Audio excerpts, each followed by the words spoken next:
Hi, this is Scott Speck, Artistic Director of the Chicago Philharmonic, and it's time for yet another Pitching In video.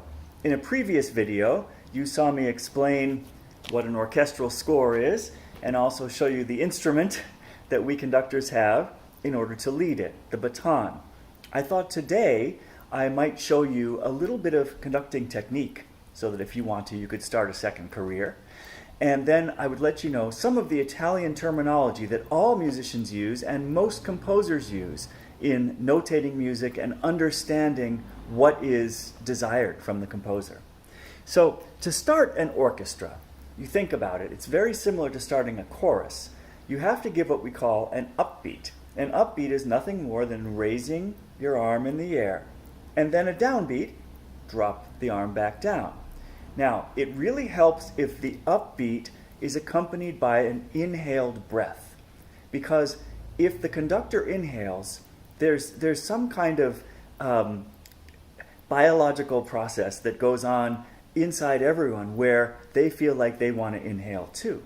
And so if you see me go, boom, like that, you're going to sort of, at least subconsciously, be inhaling, and then that you have a much better chance of coming in exactly on the beat. Let's try that. Let me show you what I mean. Say the word boom, okay? When you think you should. Say the word boom. Yeah, you got it. Let's try one more time. Here we go.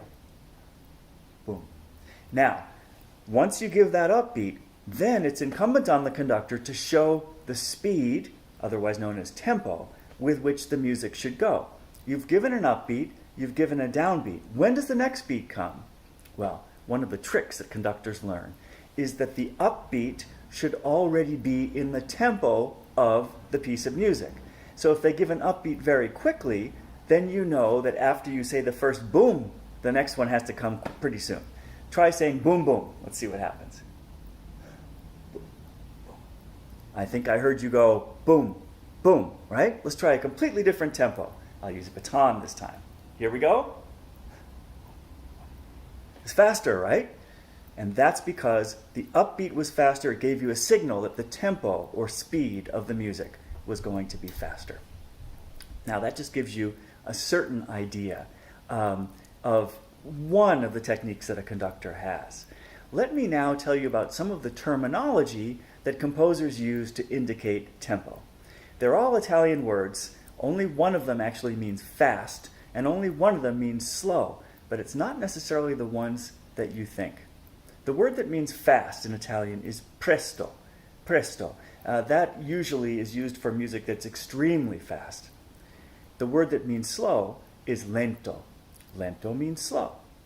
But in between all of these gradations of tempo that composers decide they would like for their music mean slightly different things. For example, allegro, which so many people think means fast, actually means either lively or even happy. Vivace means vivacious, as you might expect.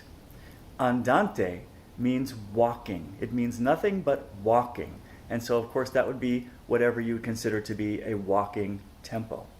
Adagio does not mean slow. Adagio means at ease.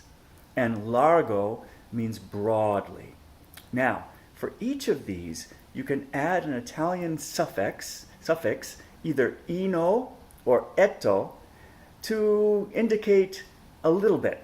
So instead of allegro, you could write allegretto, which means a little bit lively or a little bit happy.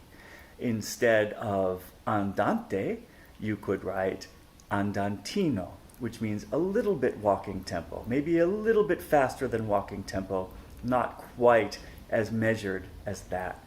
Largo means broadly, remember? You could write larghetto, which means a little bit broadly. So there are all those gradations, and on top of that, even that doesn't tell you exactly what the tempo should be. That's why there are interpreters of music, to try to discern what the composer wanted, and we can all together as an orchestra figure that out and take what we hope will be the right or at least an acceptable tempo. If a composer is really type A about setting a tempo, he or she will put a metronome marking at the top of the score.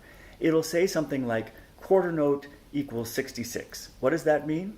A quarter note is the basic beat in a lot of music, and 66 means that there are 66 beats per minute. The number is the number of beats per minute.